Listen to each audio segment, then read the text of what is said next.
Hello साथियों, मैं आप सभी का हार्दिक स्वागत करती हूं अपने यूट्यूब चैनल एक लेटेस्ट एजुकेशन पर। और आज हम बाल विकास का विषय रखा है हमने। और बाल विकास के विषय में आज हमारा दूसरा टॉपिक है शिक्षा। पहला टॉपिक हमने फ्लास्कोलॉजी को आपको कवर कराया था और आज हम शिक्षा को आपके साथ मिलकर कवर करेंगे। तो शिक्षा के बारे में आज जानेंगे। और शिक्षा क्या है, सीखना ही क्या है हमारा शिक्षा है। यानी शिक्षा हमारा सीखना ही शिक्षा है। यानी जो हमें ज्ञान आज तक हमने पाया है, जो ज्ञान हमें शुरू से लेकर हमने जो व्यवहारिक ज्ञान हो चाहे हमारा शैक्षणिक ज्ञान हो, जो हमने प्राप्त किया है वही हमारी शिक्षा है। तो चलिए देखते हैं शिक्षा। सबसे पहले देख लेते हैं हम क्या है ये शिक्षा। शिक्षा शब्द की उत्पत्ति हमारी कहाँ से होती है। शिक्षा शब्द की उत्पत्ति हमारी कहाँ से होती है। ये संस्कृत के शिक्षा धातु से हुई है। यानी आपसे पूछा जाए कि शिक्षा शब्द कहाँ से निकल गया, तो संस्कृत के शिक्षा धातु से इसकी उत्पत्ति मानी गई है, जिसका अर्थ होता है सीखना अथवा सिखाना। जिसका अर्थ होता है सीखना अथवा सिखाना। शिक्षा को अंग्रेजी में एजुकेशन कहा जाता है, ये तो आपको पता ही होगा। एजुकेशन कहा जाता है, एजुकेशन को ही। एजुकेशन कैसा शब्द है, एजुकेशन लैटिन भाषा का एजुकेशन शब्द से इसको मिलकर बना है। यानी एजुकेशन शब्द कैसा है, तो ये लैटिन। अगर आपसे प्रश्न पूछा जाए, ये वाला प्रश्न भी आपसे देखने को मिल सकता है कि एजुकेशन कैसा शब्द है, तो ये लैटिन भाषा का शब्द है ना, जिसका अर्थ होता है क्या, परिवर्तन। शिक्षा का अर्थ क्या होता है, परिवर्तन। यानी जो एजुकेशन शब्द लैटिन भाषा से जो एजुकेशन शब्द को बनाया गया है, उसका अर्थ होता है परिवर्तन। यानी कि हमारे जीवन में जो भी परिवर्तन हमें देखने को मिलता है, जैसे क्या होता है छोटापन में, जब बच्चा छोटा होता है तो उसे नई नई बातें सीखने को मिलती है, नए नए अलग अलग। अब अपने एक्सपेरिमेंट से यानी अपने अनुभव से वो कुछ ना कुछ नया नया सीखता रहता है। तो क्या होता है, उसे परिवर्तन देखने को मिलते हैं।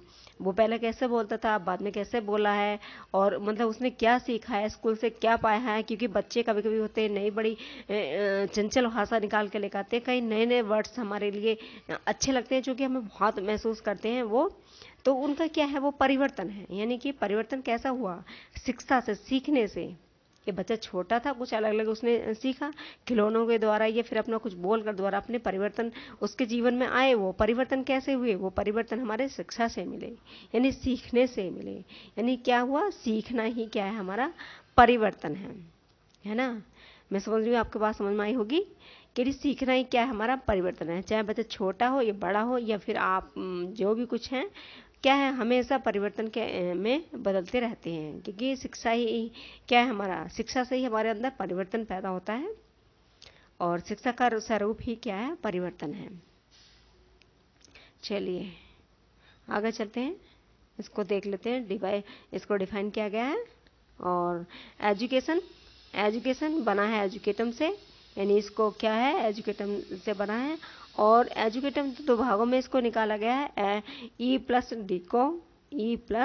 डिको और क्या है, एडुकेस अंदर से, एडुकेसर ये आगे बढ़ना है। ई का अर्थ होता है हमारा अंदर से, ई मतलब अंदर से, डेको मतलब आगे बढ़ना, यानी सीखने का जो मतलब अभी मैं समझाया मैंने आपको। तो इसको डिफाइन किया है ई प्लस डिको, तो अंदर से। यानी अंदर से यानी कहाँ से, हमारे मस्तिष्क के, हमारे व्यवहार के, हमारे जो हमें परिवर्तन हमारे अंदर से देखने को मिलते हैं। कहाँ से, अंदर से आते हैं ना, हमारे अंदर से। कहाँ से परिवर्तन, कहाँ से सीखने को मिलते हैं, हमारे अंदर से, आत्मानुभूति से। जो हमें आत्मानुभूति है, सीखने की आत्मानुभूति, जो स्वाभानुभूति हमें मिलती है सीखने वाली, वो कहाँ से पैदा होती है, वो हमारे अंदर से, हमारे आंतरिक होती है। वो कहाँ से होती है, हमारी आंतरिक होती है। एडुकेशन अंदर से, और एडुकेट हमारे आगे बढ़ना। इसको क्या होता है, हमारे आगे बढ़ना ही क्या है, हमारी यानी जो हमने सीखा है, अंदर से अनुभूति हमने प्राप्त की है, तो वही क्या है, हमारी एजुकेशन है ना। मेरी समझ में मैं समझ रही हूँ, आपको बात समझ में आई होगी। और आगे चलते हैं, उनकी परिभाषा को देख लेते हैं। सीखना क्या है, उनकी कुछ परिभाषाएं हैं। जैसे कि परिभाषा के बारे में हम देखेंगे। सबसे पहली परिभाषा हमारी अरस्तु के विषय में, उन्होंने क्या बताया, अरस्तु ने सीखने के बारे में क्या बताया। तो वो कहते हैं, देखिए बहुत ही उनका महत्वपूर्ण ये वो है मत है, उनका महत्वपूर्ण मत है कि स्वस्थ शरीर में स्वस्थ मस्तिष्क का निर्माण होना ही शिक्षा है। यानी उन्होंने बताया क्या है, देखिए सबसे अच्छी बात क्या बताई है, जो हमारा शरीर है, जो हमारा शरीर एक जिस टेम्परेचर में हमारा शरीर रहता है, यानी कि हमारा शरीर कैसा है, स्वस्थ है, तो स्वस्थ मस्तिष्क का निर्माण होगा वहाँ पर। अगर हमारा शरीर बीमार है तो क्या है, हमारे उतना विकास हमारे शरीर का, यानी हमारे शरीर का विकास नहीं हो पा रहा उतना, और ना ही हमारे मस्तिष्क का उतना विकास हो पा रहा है। तो ऐसा कौन मानते हैं, अरस्तु जी मानते हैं कि अरस्तु जी कहते हैं कि स्वस्थ शरीर में ही स्वस्थ मस्तिष्क का निर्माण ही क्या है, शिक्षा है। यानी जिसका मस्तिष्क उतना तेज होगा उतना जल्दी से आगे बच्चा सीखेगा, उतना ही तेज उसे विकास होगा, उसका मानसिक विकास, आंतरिक विकास कैसा होगा, तेजी के साथ होगा। अगर शरीर अच्छा होगा उसका, अगर व्यक्ति बीमार है, अगर बच्चा बीमार है तो बीमार बच्चे को क्या आप ज़्यादा सिखा पाएंगे, नहीं ना, क्योंकि बच्चा क्या हमेशा उसको जो है परेशानियां महसूस होती रहती है, तो वो अच्छा से अपने मन नहीं लगा पाता है, आंतरिक भावनाएं जो उसकी होती है वो जल्दी से नहीं कर पाता उनको, और अच्छे से नहीं सीख पाता। तो यही अरस्तु जी का कहना है कि स्वस्थ शरीर में ही स्वस्थ मस्तिष्क का निर्माण करना ही क्या है, शिक्षा है। दूसरे आते हैं हमारे हार्वर्ड। हार्वर्ड जी बताते हैं, हमारे हार्वर्ड जी ने अपना मत दिया कि अच्छे नैतिक चरित्र का विकास ही शिक्षा है। यानी अच्छे नैतिक, नैतिक का मतलब हमारा जो व्यावहारिक ज्ञान है, जो हमारी हमें दिनचर्या, हमारी हमने जो सीखा है अभी तक भी, उसका क्या है चरित्र, उसको अच्छे से अच्छा बनाया जाए, उसका विकास ज़्यादा से ज़्यादा किया जाए, उसका डेवलपमेंट ज़्यादा से ज़्यादा हो, तो क्या ही ज़्यादा से ज़्यादा विकास करना ही क्या है, हमारी शिक्षा है, ऐसा बोलते हैं हार्वर्ड जी। अगले हैं हमारे, अगले कहते हैं हमारे फ्रॉबल जी। फ्रॉबल जी ने क्या बताया है, देखिए फ्रॉबल जी कहते हैं, फ्रॉबल जी ने अपना मत दिया है कि शिक्षा एक ऐसी प्रक्रिया है जो कि बालकों की अंतः शक्तियों को बाहर प्रकट करती है ना।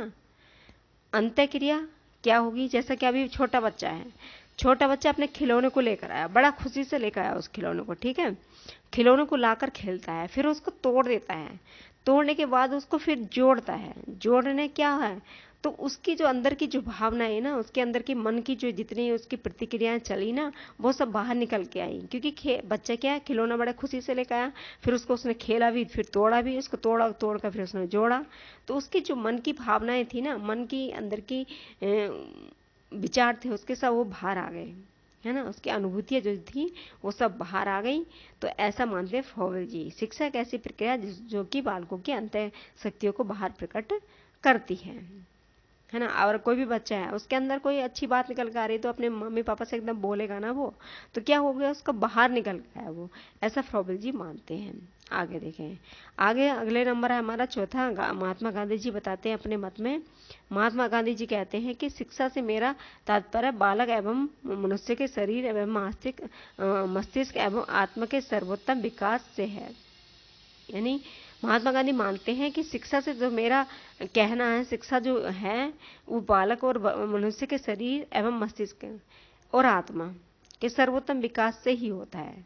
यानी शिक्षा जो होती है बालक के मस्तिष्क के और मानव के शरीर से, यानी शरीर के अंदर ही तो उसके विचार पैदा होते हैं, यानी मन के अंदर, तो उसके शरीर की जो प्रतिक्रिया होती है, और आत्मा जिनको वो आत्मशोध करता है, यानी आत्मसात करता है, सॉरी, जिनको वह आत्मसात करता है और अनुभव ग्रहण करता है, वो उसका विकास जब जहाँ देखने को हमें मिलता है वही क्या है, हमारी शिक्षा है।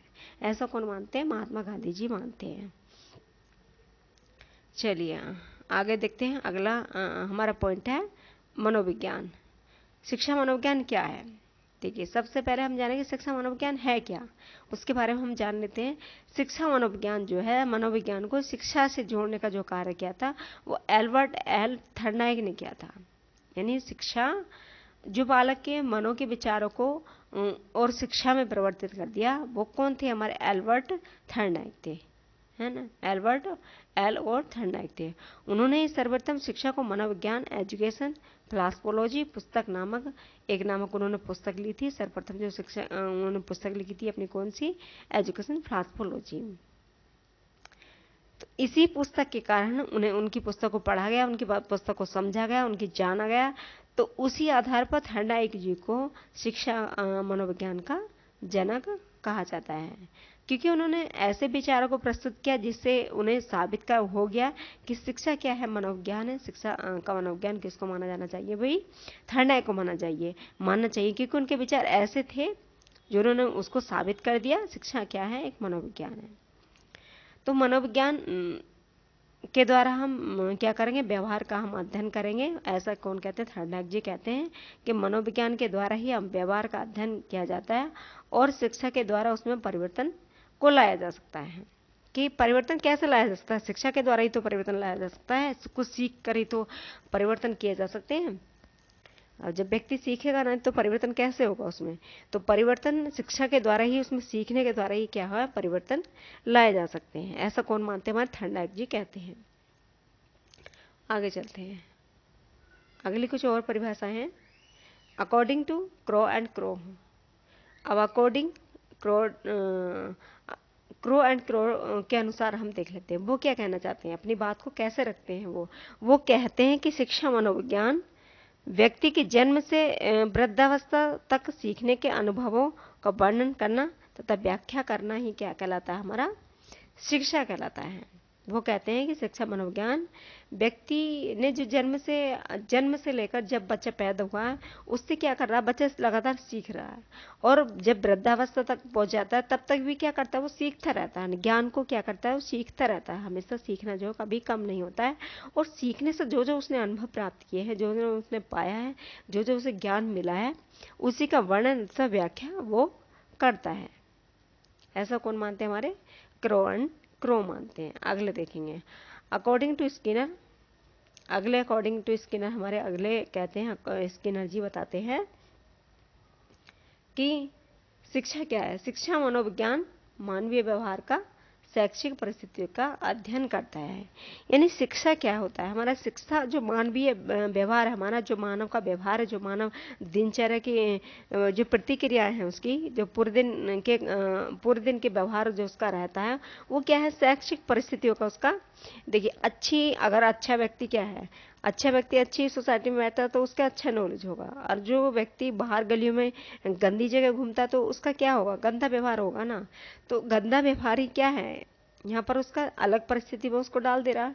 जब अलग परिस्थितियां उसने देखी, अलग परिस्थितियों को उसने सीखा, तो उसी का वैसे अनुसार वो क्या करेगा? वो हमारा व्यवहार करेगा।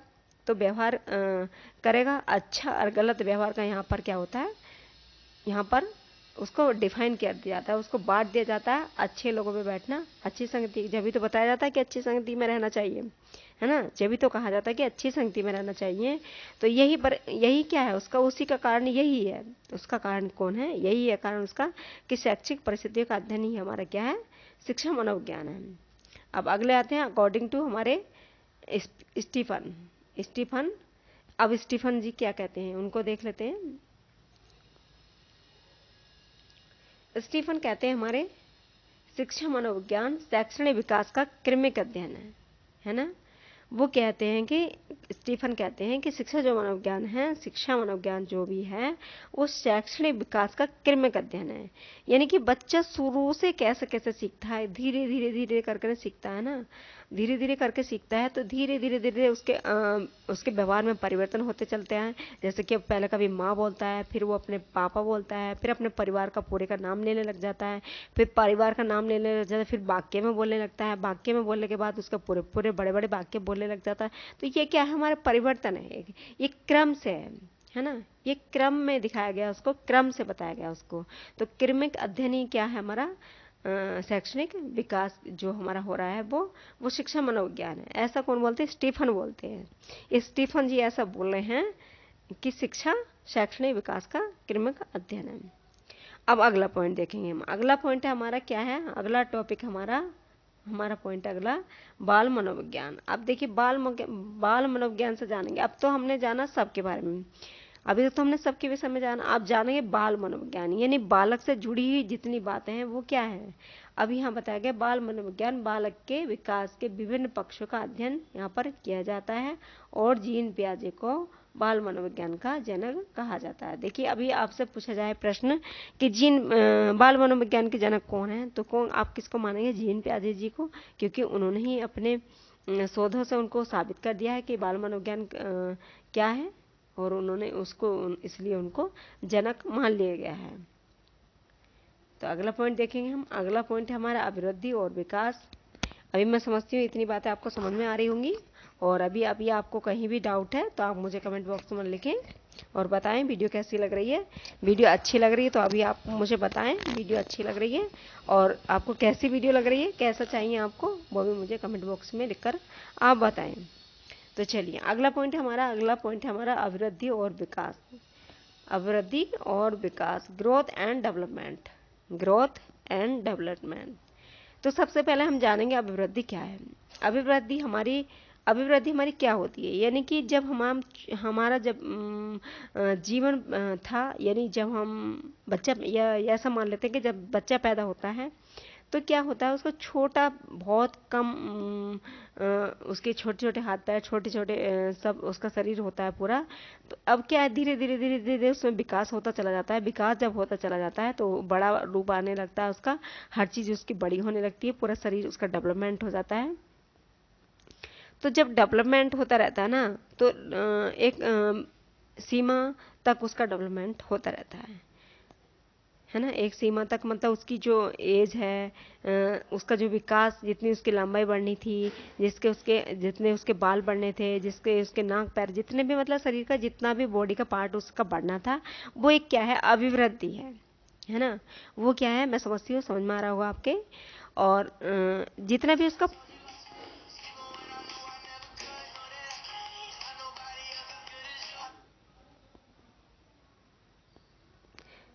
उसका पार्ट था वो क्या है, अभिवृद्धि है ना।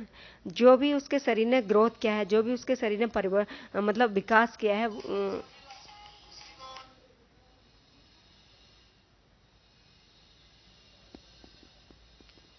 जो भी उसके शरीर ने विकास किया है वो सब क्या है, हमारा अभिवृद्धि है ना। चलिए आगे देखते हैं हम। अब अगले जानेंगे विकास के बारे में। विकास क्या है, अब जानेंगे हम विकास के बारे में।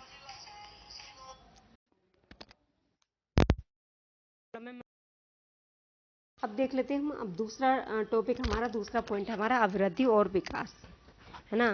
तो अभिवृद्धि के बारे में जानेंगे। अभिवृद्धि क्या है, अभिवृद्धि और विकास के बारे में हम जानेंगे। ग्रोथ एंड डेवलपमेंट, ग्रोथ और डेवलपमेंट के बारे में हम जानेंगे। तो ग्रोथ और जो डेवलपमेंट होता है, यानी कि अभिवृद्धि और विकास। अभिवृद्धि क्या होता है, जब बच्चा क्या होता है, पैदा होता है ना, तो अब जब बच्चा पैदा होता है तो उसके जो अंग होते हैं वो बहुत छोटे छोटे होते हैं, यानी उसका जो शारीरिक विकास है वो बहुत कम होता है। तो जैसे जैसे जैसे बच्चा बड़ा होता जाता है उसका विकास वैसे उसकी अभिवृद्धि बढ़ती चली जाती है, यानी उसके शरीर का पूरे बॉडी का विकास होता चला जाता है। यानी उसके हाथ पैर बड़े हो जाते हैं, उसके चेंजिंग आ जाती है, बाल आ जाते हैं उसके, और नाखून बड़े बड़े हो जाते हैं उसके, और मतलब उसके पूरे शरीर में एक तरह से अलग वृद्धि हो जाती है, यानी वृद्धि हो जाती है। बच्चा छोटा होता तो छोटा होता, बहुत वजन भी उसका कम होता है। तो जब क्या है, लगातार उसका बढ़ना, धीरे धीरे धीरे धीरे करके उसका बढ़ना, वृद्धि क्या होता है, जब बढ़ता है व्यक्ति को दिखता नहीं है ना। जब बच्चा बढ़ता है तो उसको कोई दिखाई नहीं देता है, वो तो दिखाई ना देना ही क्या है, अभिवृद्धि है। पहली बात तो ये समझिए आप, दिखाई जो चीज़ नहीं दिखाई दे रही है ना हमें, तो वो क्या है, हमारी अभिवृद्धि है।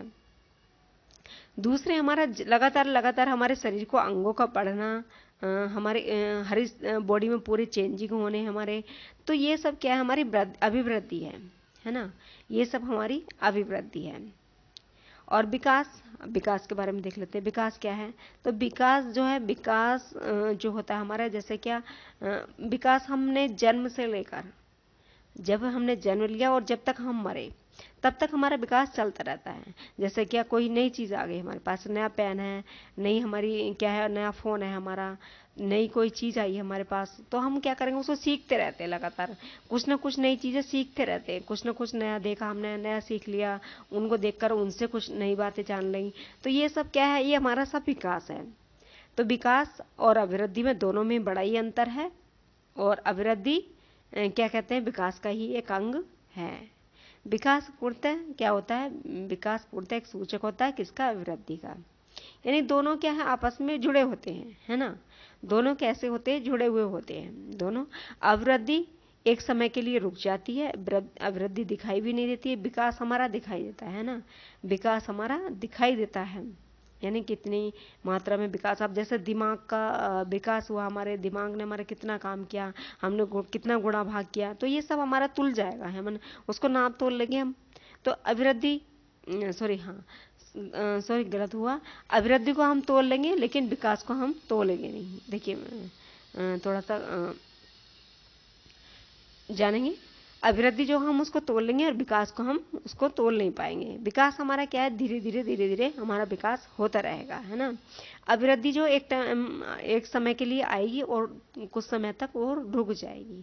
कि जैसे हमारे शरीर है, हम कुछ समय, यानी जैसे कि हम 21 साल तक बढ़ते हैं, हमारी एज क्या है 21 साल तक बढ़ने की होती है, 21 साल के बाद कम बढ़ना चालू हो जाते हैं, हमारी ग्रोथ जो कम हो जाती है ना। तो ये सब क्या है, हमारी एक वृद्धि जो है समय के साथ होती है। विकास हमारा निरंतर चलता रहता है। ये भी प्रश्न पूछा गया है टेट में भी, और सुपर टेट में पूछा गया था एक बार, क्या विकास क्या है, विकास के बारे में पूछा गया था। विकास निरंतर चलने वाली एक क्या है, प्रक्रिया है। तो चलिए इन दोनों को डिफाइन कर लेते हैं, इन दोनों के बारे में जान लेते हैं क्या क्या चीज़ें दोनों ये, और इनके बारे में क्या क्या है भी देखेंगे। तो अभिवृद्धि, पहला पॉइंट है हमारा, अभिवृद्धि बाह्य होती है, यानी कि जो शरीर क्या होता है हमारा शरीर का, जैसे कि बाहर से हमें दिखती है, हमारे हाथ पैर बढ़ गए, हमारे बाल बढ़ गए, हमारे नाखून बढ़ गए, है ना। ये सब क्या है, हमारी नाक बड़ी हो गई है, हमारे जीभ थोड़ी बड़ी हो रही है। ये सब चीज़ें हमारे पूरे शरीर के बॉडी के जितने पार्ट है हमें सब दिख रहे हैं। हमारे क्या हुआ, हमारी वृद्धि जो है हमें सब दिख रही है। विकास क्या होता है, विकास हमारा आंतरिक होता है। विकास जैसा हमारे मस्तिष्क का विकास, मानसिक विकास जो है हमारा क्या होगा, वो आंतरिक होगा, हमें दिखेगा नहीं। यानी क्या, हमने कोई चीज़ नहीं सीख ली एकदम से, है ना, क्या हुआ, तो अंदर की जो अनुभूति हुई वो हमें दिखी नहीं ना।